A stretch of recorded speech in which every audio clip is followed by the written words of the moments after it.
The single-phase pole-mounted transformer fully complies with IEEE 57.12.20 standards. This order includes 20 units of single-phase pole-mounted transformers, among which 5 units are of this 50 kV model.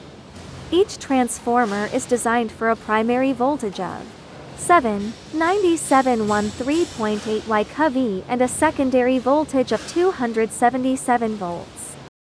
Featuring 2 high-voltage bushings and 2 low-voltage bushings, the transformer is equipped with a no-load tap changer, NLTC with a 225 range. The transformer uses an amorphous Li core, reducing no load loss to 0.043 and load loss to 0.5 kW.